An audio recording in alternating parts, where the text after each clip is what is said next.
Hello, everybody. Okay, guys, this is the case that bothers me. It bothers me a lot. All right, everybody keep your seats. We're coming on the record. I'm good when you are, Judge. My only thing on the docket all day today, so let's see what we got. Folks, good afternoon. We're on the record now for the 28th Circuit Court for Missaukee County. And I'm taking up the case of People of the State of Michigan versus Scott Suter. This is file 18-2966FH. I'm here on the bench in Wexford County. We're here today for an informal hearing on a probation violation. I can see joining me today via Zoom from the Missaukee County courtroom, Mr. David Denhouten, the Missaukee County prosecutor, and seated next to him is Miss Laura Odell, the probation officer on the file from the Michigan Department of Corrections. Also joining me today is the defense counsel, Mr. Robert Champion, and his client, Mr. Joshua Scott Suter. Mr. Denhouten, are you all able to see and hear me today, sir? Yes, we are, Your Honor. All right, great, thank you. So again, as I mentioned, we're here today for an informal hearing on a allegation for a probation violation. It looks like that in this particular case, we were last on the record. I don't have the, well, hold on. I don't have the entirety of the file. So. January 12th, Your Honor. Thank you very much, Madam Clerk. We were last on the record on January 12th, and there was a single allegation. The single allegation on this request and summons was issued on December 11th, 2023, and it alleged that the defendant committed one violation of his terms or conditions of probation, and more specifically that on or about November 8, 2023, he failed to comply with a verbal order from his field agent, and then he went to Buckley after being verbally instructed not to do so. All right, now that I've got us up on the up to speed as to what we're here for today, Mr. Champion, why don't you go ahead and tell me what we're doing with the file? Your Honor, my client will admit to the alleged violation with an explanation. All Your right. Honor, also, I believe that should read on or about December 8th, 2023. Madam, Ms. Odell, Madam Probation Officer, is that correct? That is correct, Your Honor. My apologies. It should be December 8th. All right. Ms. Odell, if you could just file or maybe take the original that is contained in the file there in Missaukee County and pen and ink that change on the original that's in the file. And I think that will be sufficient. So now I'm going to turn to Mr. Suter. Mr. Suter, is it true that you intend to admit guilt to this single count? Yes, Your Honor. All right, Mr. Suter, you can remain seated. Please raise your right hand, sir. Sir, do you swear or affirm that the information and testimony you're about to provide will be the truth, the whole truth, and nothing but the truth, sir? I do. You may lower your hand. Mr. Suter, I'm just going to ask you some questions here as we do so, let's start off with question number one. Are you currently on probation or parole to any other county or state at this time? No. Are you hereby willing to waive your right to have a contested hearing and make the prosecutor prove the allegations by a preponderance of the evidence, the question to cross-examine any witnesses presented against you, as well as the right to present any witnesses, evidence, or testimony if you chose to do so, sir? Yes. And has anyone made any promises, threats, or inducements to force or compel you to plead guilty to this single count? No. Has anyone made any promises or statements to you that would suggest that or promise you that there will be a certain sentence or punishment from this court if you enter this plea? No. All right. As to the single count on the request and summons for probation violation, how do you plead? Guilty. Before the court can accept that plea, I must have you tell me what it is that you did that makes you guilty of that single count. So let me go ahead and ask you. Prior to December 8th of 2023, were you instructed by a probation officer on this case to not go to some address up in Buckley? Yes. Was that address? Yes. And even though you knew that you had received that instruction from your field agent, did you then go to that residence? Your Honor, could I clarify it for my client? Yeah, I guess I don't know if it's a residence. Let me find out. Go ahead, sir. Did you go to the in the vicinity on December 8th of last year? Yes. You didn't go into the residence, but No, you went to that location, correct? Yes. Thank you. All right, Mr. Suter, just so I have a better understanding, is this a residence? It's a apartment complex. An apartment complex, okay. And did you receive an instruction from Miss Odell not to go to that apartment complex? I received instructions from Mr. Stapleton. Oh, Mr. That- Stapleton, Yeah. okay. All right, and did they say why you were not to go to that residence, sir? He just said, I'm no longer to go to my sister's house. Okay. Okay, all right, thank you. Mr. Denhoughton, are you satisfied with the testimony today under oath on the record by the defendant? I am. Mr. Champion, are you as well? I am, Your Honor. Mr. Denhoughton, are you aware of any promises, threats, inducements of which I have not heard? No, Your Honor. Mr. Champion? I'm aware of none, Your Honor. And Mr. Denhoughton, do you believe that the court is in compliance with the court rules, specifically Michigan Court Rule 6.445? I do, Your Honor. Mr. Champion, how about you, sir? I believe the court has complied, Your Honor. All right, the court agrees and finds the defendant's plea to this single count has been made freely, knowingly, and voluntarily. The court further finds that the testimony provided under oath on the record by the defendant today satisfies the allegations in that single count. The court also takes judicial notice of the terms or conditions of probation that are contained within this court file. Therefore, the court finds the defendant guilty of that single count on the request and summons, again dated December 11th, 2023. Ms. Odell, are we able to proceed with sentencing now? We are, Your Honor. Any objection to that, Mr. Denham? No objection, Your Honor. Any objection, Mr. Champion? No, Your Honor. Mr.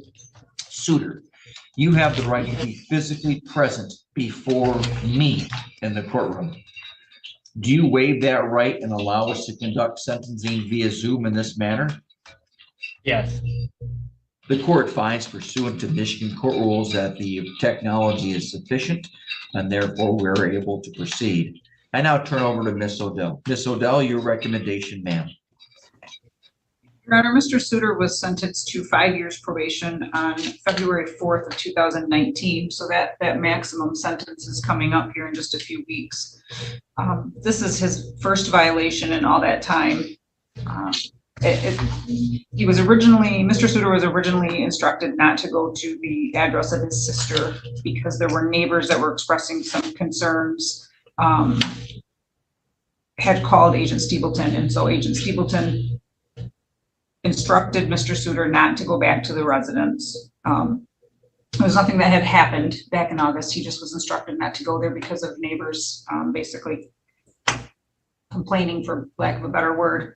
And so then when he returned in December, Agent Stapleton requested this show cause.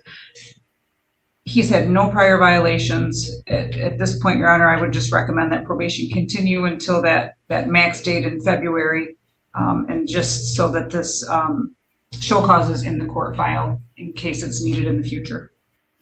Now, keep in mind, this is the prosecutor. And she's almost advocating for him and asking for him not to have a harsher penalty. Good for her. All right. Miss Odell, just to make sure I'm clear from what I'm understanding, you're telling me that there weren't any other serious allegations. There was just concern because of probably the defendant's criminal history and sex offender registration. Is that right? That's exactly right, Your Honor.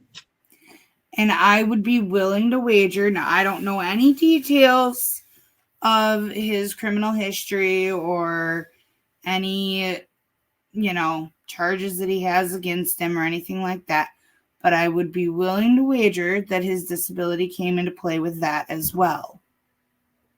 All right, great. Good enough. Thank you.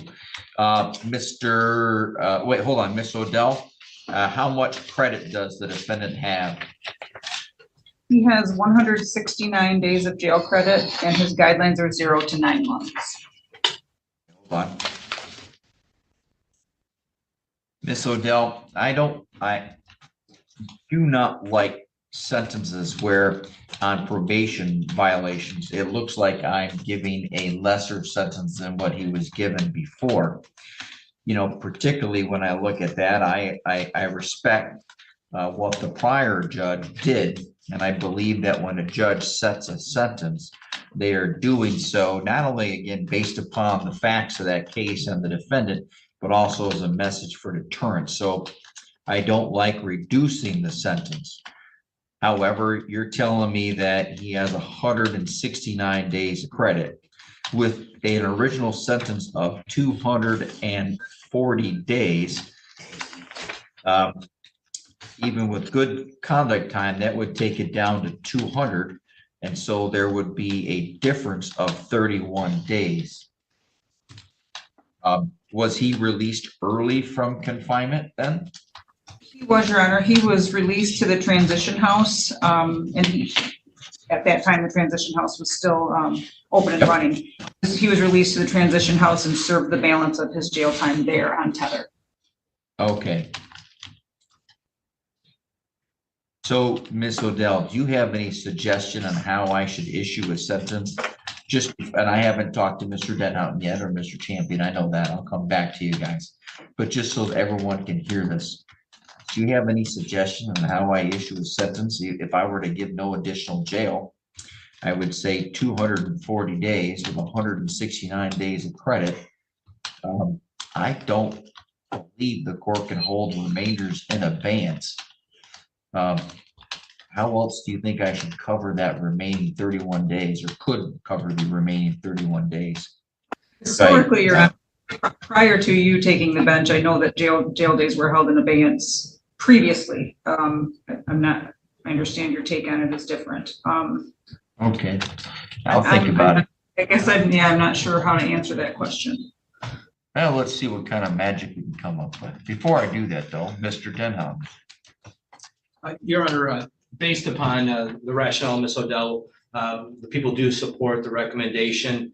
The people would not be opposed, given the unique facts of this particular case, the people would not be opposed to a sentence that was in line with the amount of days already served, if the court would be inclined to do so, Your Honor. All right, Mr. Champion. Your Honor, so the court's aware of exactly what happened here. So a neighbor called their concern, and I think the guidance given to my client was more for his protection than anything else. So the neighbors had called and voiced their concern several times to the probation agent. Which is just super icky. I'm sorry, I don't like that a bit. That the neighbor kept complaining just because he was coming to visit his sister. Probation agent told my client not to go to that residence. He works in Traverse City at a bread company. On the day in question, he was returning home from work with bread, stopped at his sister's, had his sister meet him on the sidewalk, chatted with her about 5 minutes, and supplied the bread to his sister, dropped some bread off at another location, and then returned home. He wasn't doing anything wrong. He wasn't contacting anyone else. He simply was dropping off some free bread to a sister who was in need. So as far as a violation, this is about as minor as you can get. My client thought if he stayed on the sidewalk, he would be okay, not recognizing the reason for it. My client has not returned there. He has not stopped there. He's following all the court orders. He understands that he shouldn't have stopped and been on the sidewalk in front of this apartment building where the neighbors could see him. And he regrets taking that step. But as far as a violation, this is about as technical as I think we could have. And he was doing everything he thought was proper. Now he understands that that wasn't proper. Thank you. Mr. Suter, you have the right to make a statement if you so choose before the court issues a sentence. Is there anything you wish to say, sir? Yes. Go ahead, sir. Just want to say I'm sorry and really feel like, I mean, definitely shouldn't have done it. Just feel like, yeah, I was just dropping off bread to my bread from my work and some groceries. My sister might be on the sidewalk. Shouldn't have stopped there. It didn't really, was pretty much in and out situation. Just want to say sorry about that. Okay. Definitely no haven't problem. been back. All right, Mr. Suter, thank you very much. Well, let me take just a moment to review some court rules. 1 second, please. All right. Court sentences the defendant as follows. The court continues probation as previously set by this court back on the original date of sentence, which appears to have been back on February 4th of 2019. Miss Odell, did you tell me how he has done on his payments of fines and costs? He has paid in full to court assessments and has maintained full-time employment throughout the term of probation. All right. Well, we'll preserve any fines or costs that will remain as originally set by this court, obviously recognizing that the defendant must continue to pay his monthly supervision fee. The court looks at the period of confinement, and the court's just going to reassess the original 240 days. However, while Ms. Odell has explained to the court that the defendant received 169 days of credit, she also stated that he continued to serve the remaining term or condition of his sentence in the transition house, which had been previously in operation through community corrections. Therefore, the court will give the defendant 200 days of credit. Therefore, if he has received all of his good conduct time, there is no further confinement to be served. That makes sense, Ms. Odell? It does, Your Honor. Thank you. I think I'm using my discretion on how I grant credit. Mr. Denhoughton, any objection to what I've done today, sir? No, Your Honor, not at all. All right. Mr. Suter, you're going to receive from the clerk right there. Here she comes. She's going to give you 2 copies of one document. You're going to place your initials on the first copy about halfway down on the right-hand side. Place your initials, neither elects nor waives any rights. It merely acknowledges receipt of the other copy that I see Mr. Champion providing to you. Now, this document tells you that you have the right to appeal the conviction and sentence in your case. That is typically done by filing a claim of right to appeal. However, based upon the pleas in this case, any applicant, you would have to file an application for leave to appeal. If you choose to file an application for leave to appeal and you want the court to consider appointing an attorney for you, you complete that bottom half of that document and return to the court within 42 days. If you choose not to appeal, you may simply dispose of your copy of the document. There's nothing important about it unless you choose to appeal and ask for an attorney. Do you understand, Mr. Suter? Yes, so, Mr. Suter, I know that this is a slight ding here on the record of this case. However, I think everyone here recognizes that you have done a good job on your probation, and that's I commend you on that. That's not always common, especially in this type of case. And you've also paid off all your fines and costs. That too is relatively uncommon. So again, I commend you for that. I also commend you for having a job, a steady employment, and helping keep yourself busy. That's the right thing. So it appears that this whole case is resolving in a way that is helping put you back on the right path. Any questions from you today, Mr. Suter? nope. All right. Thank you all very much. We are adjourned.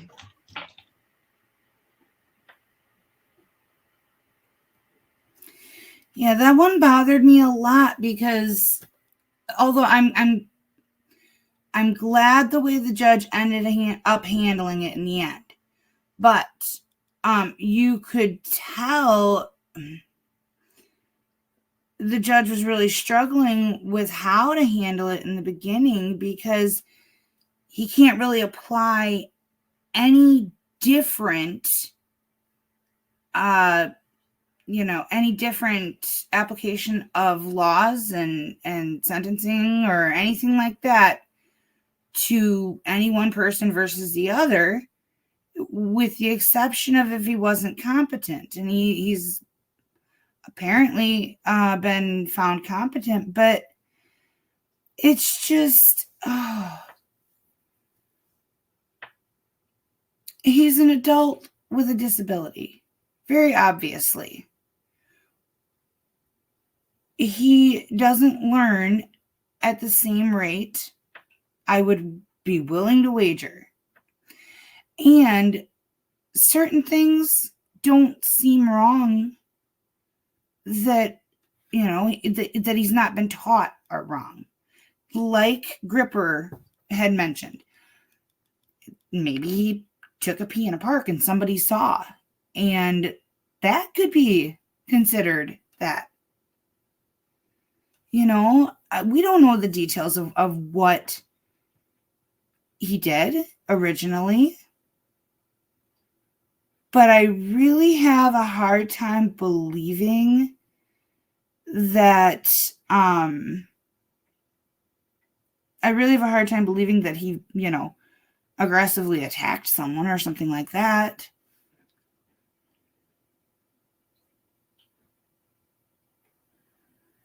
Yeah, I know. It's a lot of gray area, but the law doesn't have gray area. It is black or white. They can't take that into account, and that's so hard. Yeah, absolutely. Yeah, we need more details. I don't know anything about it, but we need more details.